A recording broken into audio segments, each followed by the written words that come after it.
this year. We increased that to a 15% reduction in CO2.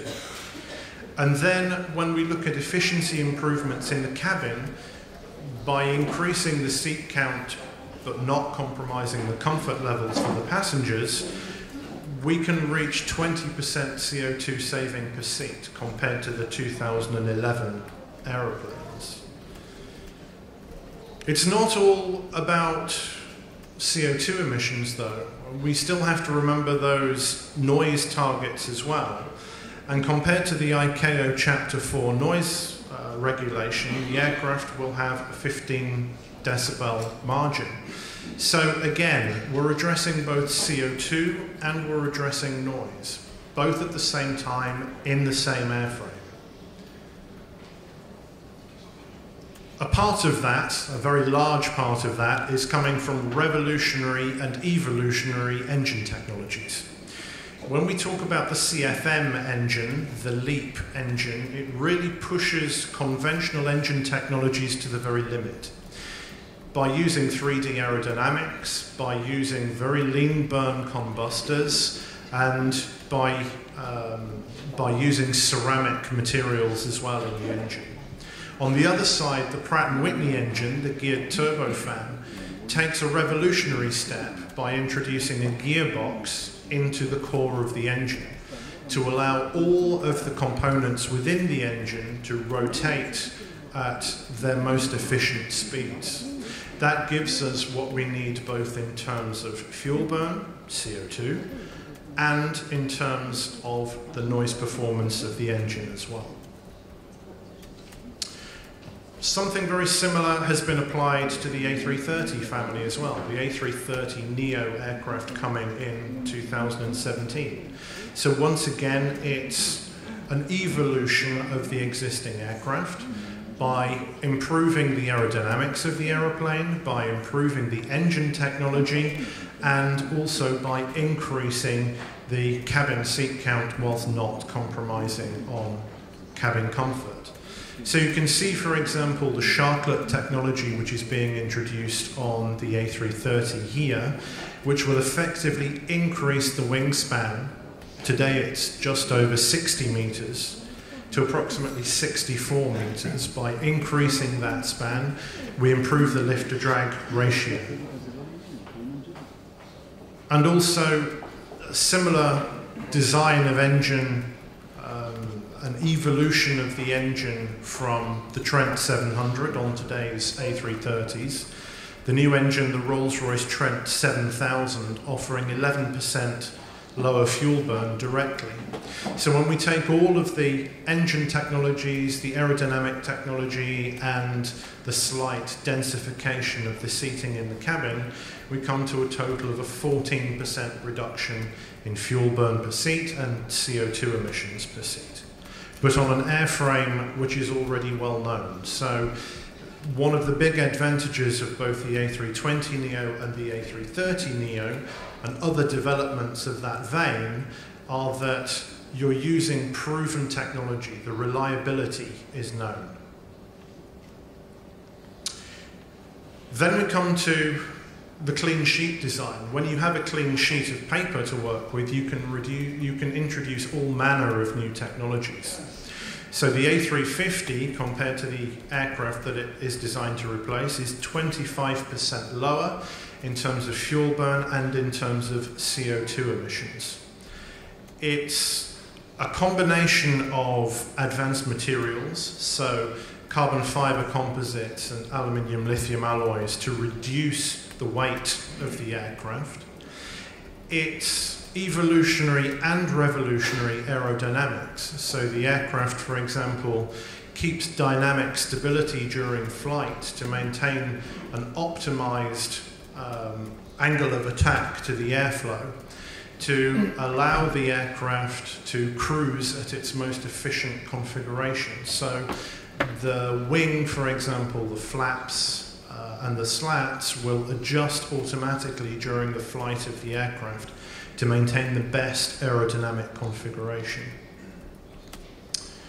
In terms of noise, once again, we're talking about a step change.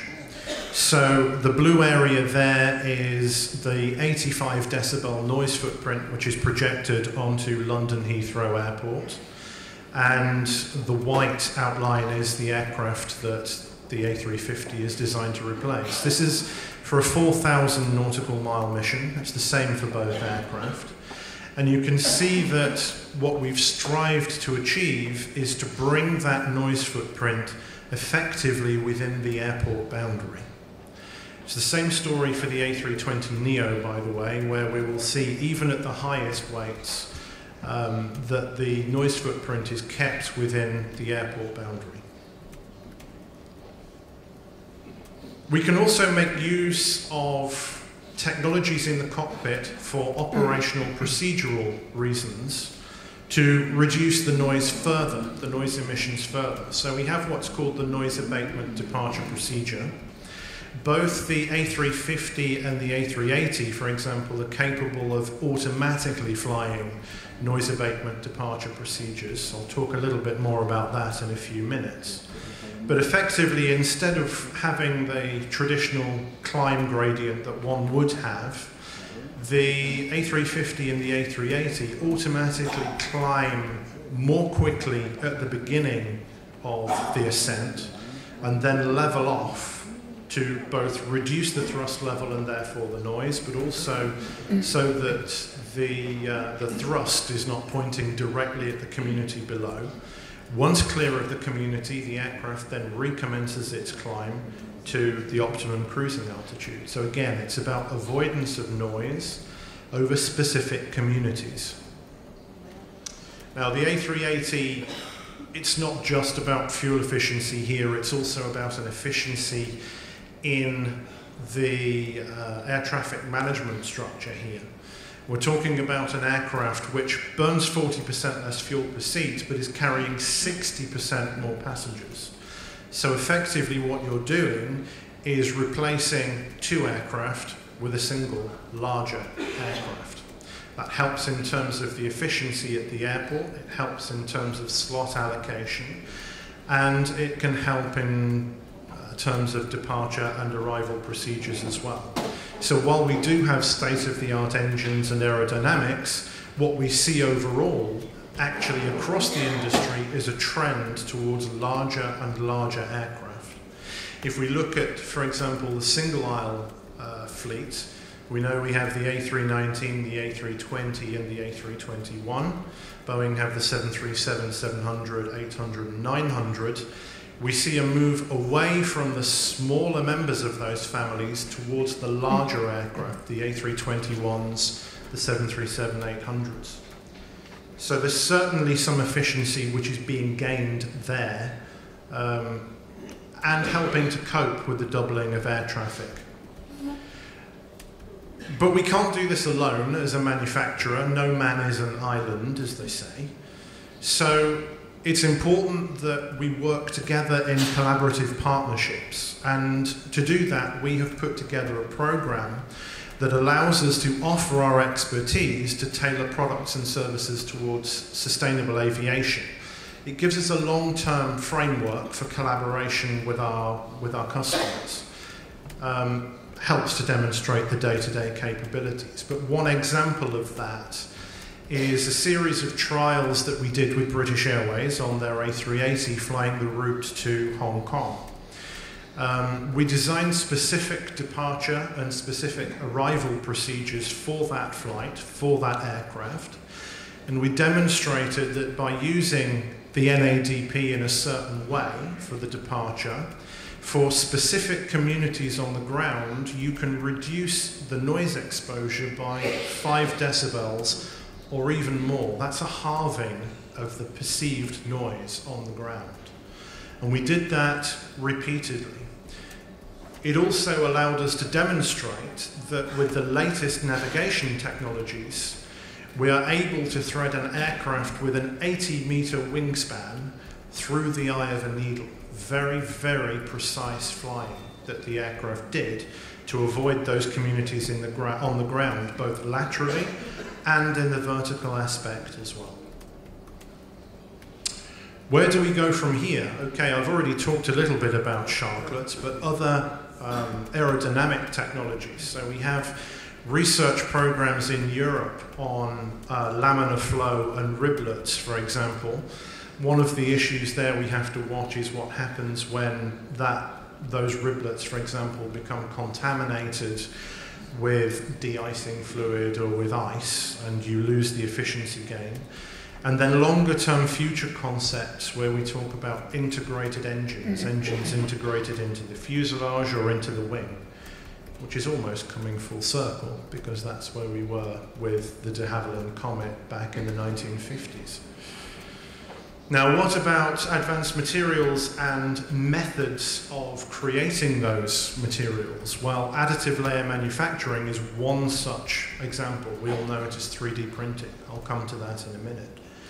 Nanotechnologies and smart materials that allow self-healing of the aircraft. And then in the longer-term future, what about bionic structures? What about structures where you no longer need to put windows in the aircraft because you can manufacture the aircraft from a strong, transparent material itself?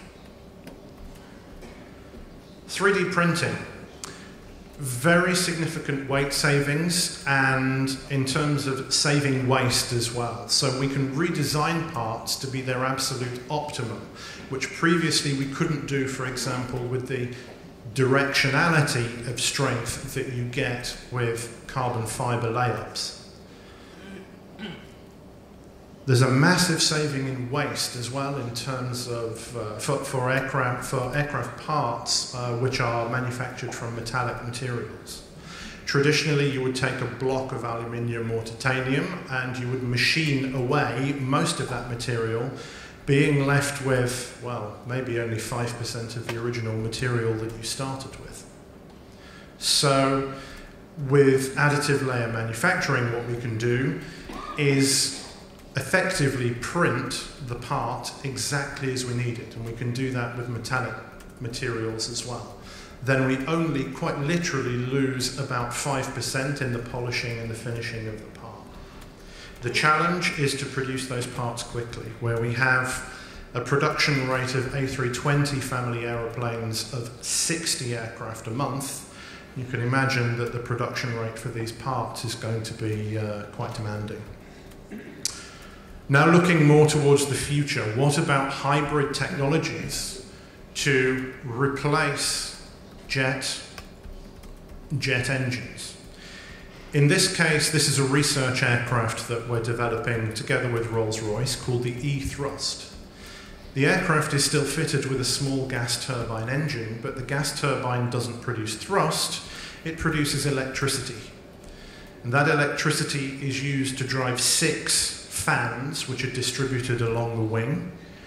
And it's a kind of similar approach, I guess, that railway locomotives take, where you use a diesel engine to generate the electricity.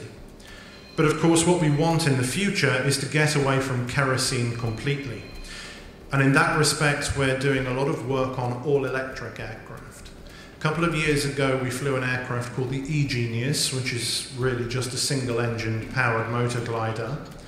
But we've now moved towards an aircraft called the E-Fan, which is a twin-engined electric-powered aircraft, that we are actually building a factory in Tarbes, in the southwest of France, to put this aircraft into serial production as a 2-seat trainer.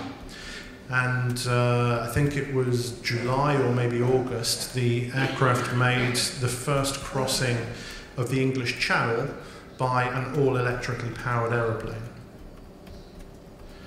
So in the future, what do we see? Well, we all have to be eco-efficient through the aircraft's entire life cycle. We have to continuously develop and improve the in-service aircraft to allow us the time to develop the cutting-edge technologies for both incremental where it applies, but also to brand new concepts, to brand new aircraft, to the future. So with that, I'll close, and I'll be happy to take questions over lunch.